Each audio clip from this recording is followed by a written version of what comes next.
कैसे हो मेरे पढ़ाकू? बढ़िया। लास्ट टाइम हम मोशनल ईएमएफ के बारे में पढ़े थे। मोशनल ईएमएफ का हमने फॉर्मूला ऑब्टेन किया था, EMF E is equal to BLV when any conductor is moving with velocity V in uniform and time independent magnetic field B and if B vector, L vector and V vector are perpendicular to each other at the time induced EMF is equal to BLV। अगर कोई भी दो vector एक दूसरे के parallel हो गए तो इंड्यूस्ड EMF हो जाएगा 0। मतलब कंडीशन होनी चाहिए V vector, L vector and B vector, this 3 vector should be perpendicular to each other. यह अगर होगा तो इंड्यूस्ड EMF हमें क्या मिलेगा? BLV। ये हमने ऑब्टेन किया था लास्ट टाइम। आज हम ऑब्टेन करने जा रहे हैं मैकेनिकल पावर और इलेक्ट्रिकल पावर। तो टॉपिक पे आता हूँ सीधा, मोशनल ईएमएफ। मोशनल ईएमएफ का फॉर्मूला तो हमने ऑब्टेन कर लिया था। अब आगे बात करें, if we consider this rod to be stationary, if PQ is stationary, then what will happen? Then V vector is equal to 0, right? मतलब वेलोसिटी हो जाएगी 0। If V vector is equal to 0, then F vector is equal to Q E vector plus V vector cross B vector, right? This is the total force acting on this PQ road. F vector is equal to Q E vector plus V vector cross B vector when charge is in motion. But if velocity is equal to 0, अगर velocity ही 0 हो जाए तो इसके ऊपर क्या force लगेगा? F vector is equal to Q E vector because V vector is equal to 0. Some electric field is generated, कुछ electric field generate हुई है। EMF is induced, current is induced in this circuit because of what? Velocity तो 0 हो गई, motion तो है नहीं, मतलब यहाँ पे मोशनल EMF नहीं है, फिर भी इलेक्ट्रिक फील्ड इंड्यूस हुई है, EMF इंड्यूस हुआ है, करंट इंड्यूस हुआ है। मतलब क्या होना चाहिए? फ्लक्स चेंज होना चाहिए। अगर फ्लक्स चेंज होगा तो ही हमें ये इक्वेशन मिलेगा, F vector is equal to Q E vector, electric field generate होगी। तो मान लो कि फ्लक्स चेंज करवाना है तो क्या चेंज करवाना चाहिए? Magnetic field. If you have time varying magnetic field, time varying magnetic field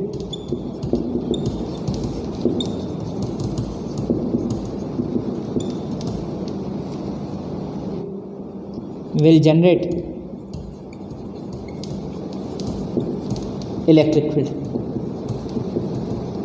यहाँ पे क्या पॉसिबिलिटी है? Time varying magnetic field will generate electric field. अगर मैग्नेटिक फील्ड चेंज होगी, अगर मैग्नेटिक फील्ड समय के साथ बदलती जा रही है, then flux will change and rate of change in flux is responsible for the induced EMF and induced current according to Faraday's law. So time varying magnetic field will generate electric field. मतलब अगर magnetic field में change आ रहा है तो उससे क्या होगा? इलेक्ट्रिक फील्ड जनरेट होगी। ये चीज़ अभी तो नहीं पर बाद में काम आने वाली है। So change in magnetic field will generate electric field.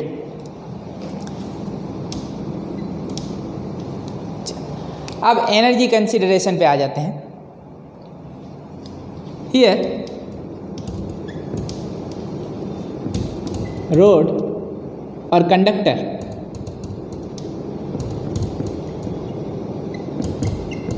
PQ moves with velocity V vector।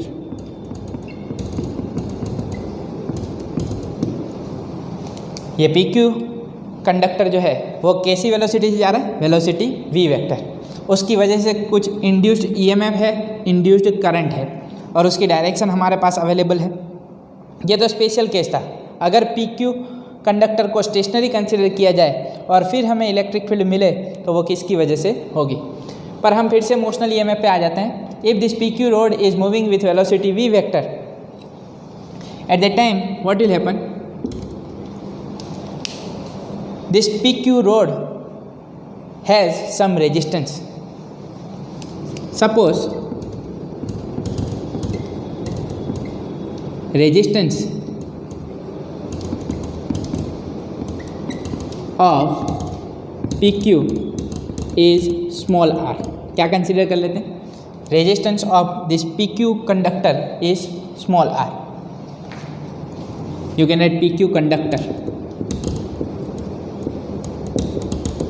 Is small R and suppose resistance of this QR, RS and SP that is negligible। इसका रेजिस्टेंस क्या consider कर रहे हैं? Negligible. Suppose resistance of U shaped conductor is negligible in comparison to resistance of P Q. तो हम consider कर रहे हैं सिर्फ पी क्यू का रेजिस्टेंस, बाकी सबका रेजिस्टेंस क्या है? नेग्लिजिबल। क्या ठीक? तो उनका रेजिस्टेंस हमें कंसिडर करना नहीं है। So when we have one resistive current carrying wire moving in external magnetic field, then some force will act। और हमने पढ़ा हुआ है force acting on current carrying wire placed in external magnetic field is F vector is equal to I L vector cross B vector। Chapter number 4 में formula पढ़े थे ना। when current carrying wire is moving in external magnetic field, at the time force acting on that wire due to magnetic field is F vector is equal to I L vector cross B vector। तो ये हो गई current carrying wire PQ and it has some resistance and it is moving with velocity v in this external magnetic field। So when current carrying wire is kept in external magnetic field, at the time force acting on that wire is given by this equation I L vector cross B vector। First of all, I want to find the magnitude of force acting on this current carrying wire। So, whenever we remove cross at that time sin, cross हटे क्या आएगा? sin। So, what is the angle between L vector and B vector? चलो मुझे बताओ पहले L vector की direction कौन सी डायरेक्शन में कंसिडर करेंगे? In the direction of electric current. Current is flowing from P to Q। It mean this is the direction of L vector. And what is the direction of magnetic field? Magnetic field that is inside the plane of figure। So what is the angle between L vector and B vector? 90 degree। So ILB sin 90, sin 90 that is 1। So force acting on current carrying wire that is ILB। इतना force लग रहा है क्या? ठीक। Now what is the direction of this magnetic force acting on this current carrying wire? Wire पे find कर रहे हैं। लास्ट टाइम हमने जो फोर्स निकाला था वो किस पे निकाला था? On moving charge. जो फॉर्मूला हमने लगाया था लॉरेंट्ज फोर्स का F इज इक्वल टू Q V vector cross B vector, वो किस पे था? Force acting on moving charge. Now we are finding force acting on this current carrying wire due to external magnetic field. तो मुझे बताओ L vector कौन सी डायरेक्शन में? In downward direction. And magnetic field that is inside the plane of figure. I want to find the direction of force. तो क्या करेंगे?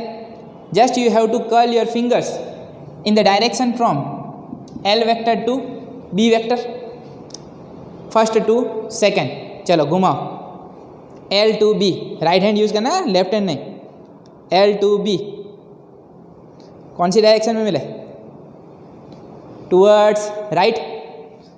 सो force acting on this current carrying wire due to external magnetic field is in this direction.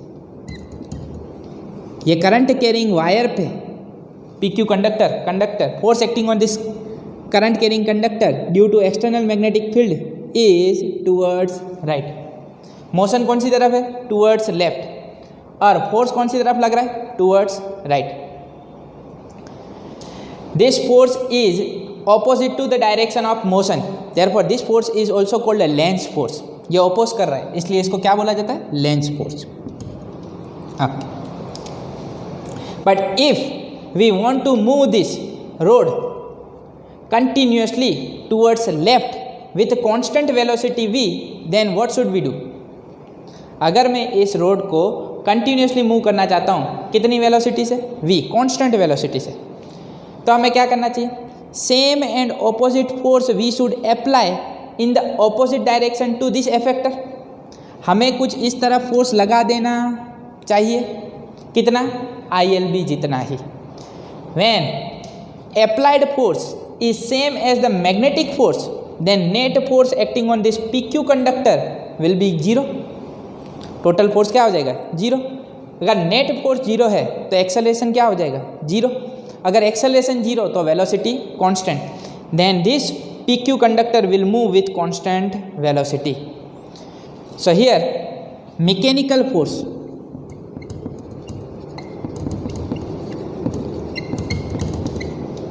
applied is FM is equal to F is equal to ILB। मतलब हमें भी उतना ही force लगाना है जितना मैग्नेटिक फोर्स लगा रहा है। तो जितना फोर्स इस तरफ उतना ही इस तरफ, तो नेट क्या हो जाएगा, 0। फिर ये रोड कांस्टेंट वेलोसिटी से मूव करेगा। So FM is equal to F is equal to ILB। तो ये मैकेनिकल फोर्स के लिए बता रहा हूँ। मैग्नेटिक फोर्स क्या है, ILB। उतना ही हमने क्या लगाया, मैकेनिकल फोर्स। मैकेनिकल फोर्स मतलब we are applying some force, कुछ हम लगा रहे हैं, ठीक है, तो उसको नाम क्या दिया, मैकेनिकल फोर्स। बाहर से कुछ वर्क कर रहे हैं तो वो हो गया मैकेनिकल फोर्स। चलो ये हो गया mechanical force.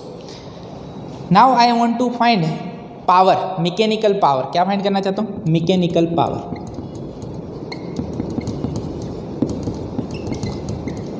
Mechanical power PM is equal to F vector dot V vector. Mechanical power PM is equal to F vector dot V vector. This formula we have studied in standard 11 chapter number 6। याद हो तो work energy and power में हमने ये relation पढ़ा था। Mechanical power is equal to F vector dot V vector. This F vector is mechanical force, so here FM vector. So if I remove dot, then FMV cos theta. What is the angle between FM? FM कुछ इस तरफ लगा रहे हैं. What is the angle between FM and V? Mechanical force and velocity both are in the same direction. Then angle between them, that is 0. Cos 0 क्या बने, 1. तो ये बनेगा मैकेनिकल पावर FMV. चलो मुझे बताओ मैकेनिकल फोर्स कितना है, ILB into V. Now what is the formula of electric current? I is equal to magnitude of induced EMF upon R. According to Ohm's law, V is equal to IR, so I is equal to V by R. So here magnitude of induced EMF upon R into BVL, right? BVL. But what is the formula of induced EMF? कितना induce हुआ EMF? When this rod is moving with velocity V in external magnetic field B, at the time induced EMF is nothing but motional EMF BVL upon R into BVL. ये obtain किया था last lecture में. Induced EMF E is equal to BVL. So mechanical power PM is equal to B square V square L square upon R. ये हो गया mechanical power. क्या ठीक? तो हमें मैकेनिकल पावर मिल चुका है. जो हमने फोर्स लगाया है उसकी वजह से work done per unit time, that is power, that is B square V square L square upon R. Equation number 1. Now I want to find electrical power, that is power consumed due to joules heating, that I want to find. तो अब हम find करना चाहते हैं electrical power. तो electrical power कहाँ पे find कर लें, यहाँ पे फाइंड करते हैं. Electrical power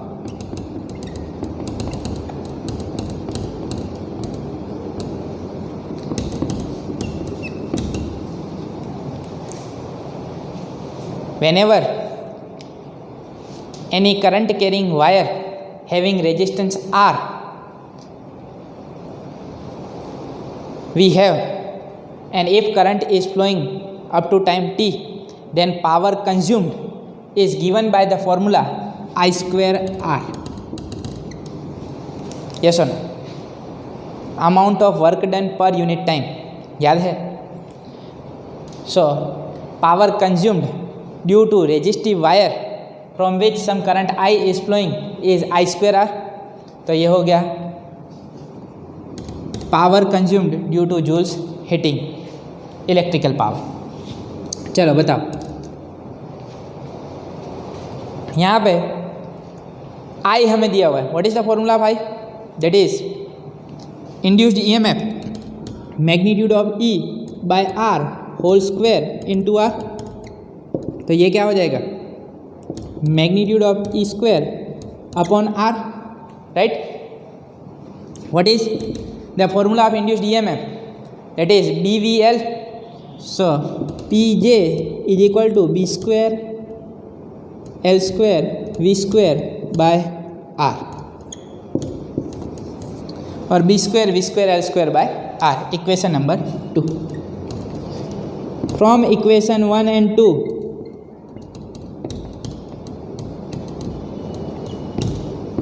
mechanical power is equal to electrical power.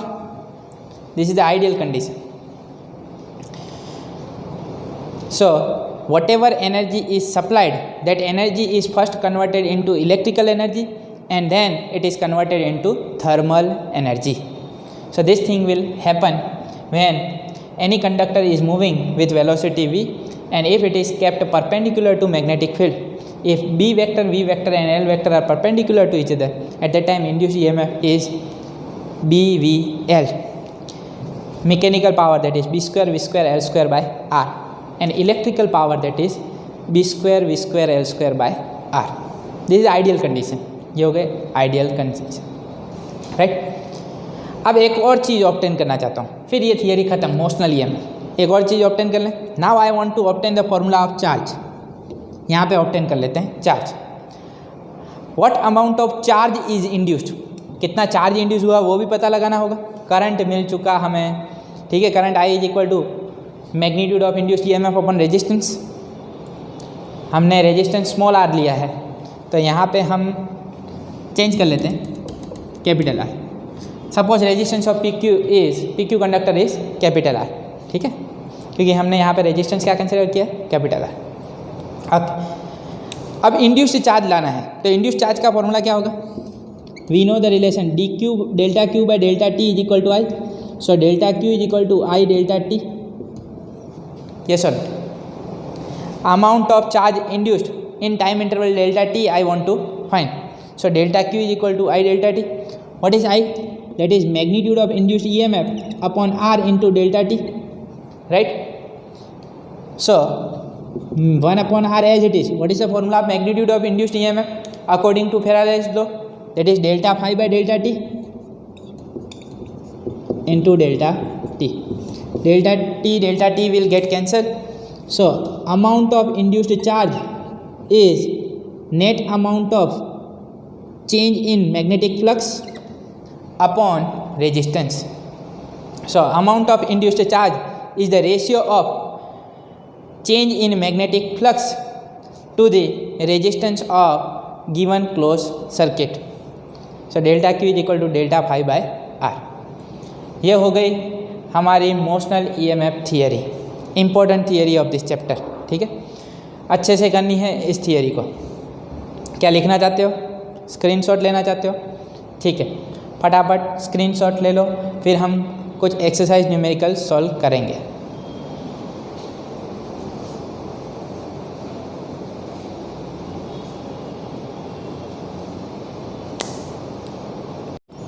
Exercise numerical 6.3, a long solenoid with 15 turns per centimeter। क्या दिया हमें? Number of turns per unit length, मतलब स्मॉल एन दिया हुआ है। 15 टर्न्स पर सेंटीमीटर, क्या दिया? 15 टर्न्स पर सेंटीमीटर। तो हमें कन्वर्ट करना पड़ेगा टर्न्स पर मीटर, राइट? ऐसा यूनिट में कन्वर्ट करना पड़ेगा। तो 15 अपॉन 10⁻⁻² टर्न्स पर मीटर, तो कितने बन जाएंगे? 1500 टर्न्स पर मीटर, ठीक। Has a small loop of area 2 centimetre square. Area दिया हुआ है 2 सेंटीमीटर स्क्वायर, उसको भी किस में कन्वर्ट करना होगा? मीटर स्क्वायर में, तो 2 into 10⁻⁴ metre square. Placed inside the solenoid normal to its axis, मतलब ये हो गया हमारा सोलेनॉइड, ठीक, और उसके अंदर रखा हुआ है एक लूप, ठीक है, planar loop. A long solenoid with 15 turns per centimeter has a small loop of area 2 centimeter square placed inside the solenoid normal to its axis। ये हो गई उसकी एक्सिस, उसके नॉर्मल रखा गया है, ठीक है। If the current carried by the solenoid changes steadily from 2 ampere to 4 ampere in 0.1 second, मतलब हमें दिया हुआ है I1 2 एम्पियर और I2 4 एम्पियर, राइट, और टाइम इंटरवल दिया हुआ है, that is small time interval is given, so time interval that is dt is equal to 0.1 second. What is the induced EMF in the loop while the current is changing? What is the induced EMF? We want to find induced EMF E while the current is changing। यहाँ से current बदल रहा हो तो induced EMF कितना होगा? तो induced EMF का फॉर्मूला हमें मालूम है according to Faraday's law. induced EMF E is equal to d phi by dt, yes or no? Induced EMF E is equal to d phi by dt, magnitude of induced EMF, so this is d phi by dt. What is flux? Flux phi is equal to b vector dot a vector, right? So d by dt ba cos area is in this direction, suppose magnetic field is also in this direction, then angle between b vector and a vector that is 0, so ba cos 0 that is 1, so this can be written as d by dt into ba. Now cross sectional area will not change with time, so that I can take outside a into d by dt of magnetic field of solenoid. What is the formula of magnetic field of solenoid? Mu naught small n I, right? Mu naught that is constant, n that is constant, so mu naught small n a di by dt, mu naught that is 4 pi into 10⁻⁷, n that is 1500, area that is 2 into 10⁻⁴, into di by dt that is rate of change in current, current में कितना change हो रहा है, तो वो क्या बनेगा 4 - 2 upon कितना टाइम लग रहा है 0.1, तो यहाँ से कैलकुलेट करें तो 1500 इंटू 2 3000, 3000 इंटू 4 कितना हो जाएगा 12000, so this can be written as 12000 pi 10⁻⁷, 10⁻⁴, 10⁻11, 4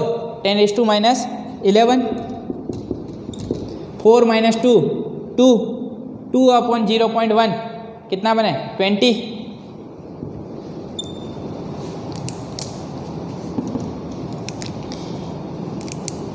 एक 2 3 और 4 जीरो गए तो क्या बचेगा 12 into 2 24 into pi into 10⁻11 plus 4 कितना बनेगा 10⁻⁷।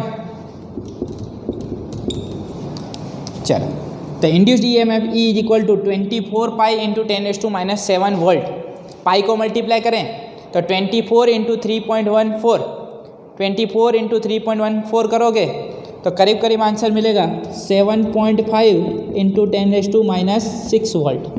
सो this is the induced EMF E is equal to 7.5 into 10⁻⁶ volt.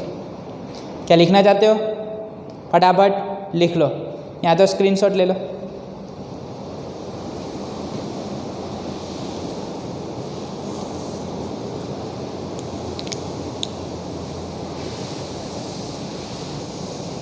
चलो हो गया, लिख लिया, गुड। अब हमने पढ़ लिया है motional EMF, important theory. That theory you should write at least 2 to 3 times in homework, 2 से 3 बार। And this exercise numerical 6.3 also you should write 2 times in homework. 2 बार लिख लें, प्रैक्टिस करें, जितना प्रैक्टिस करोगे आप लोगों के लिए अच्छा है।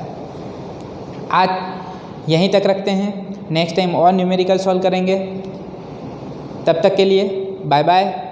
मस्त रहें, स्वस्थ रहें, दीपक सर के साथ पढ़ते रहें। Thank you.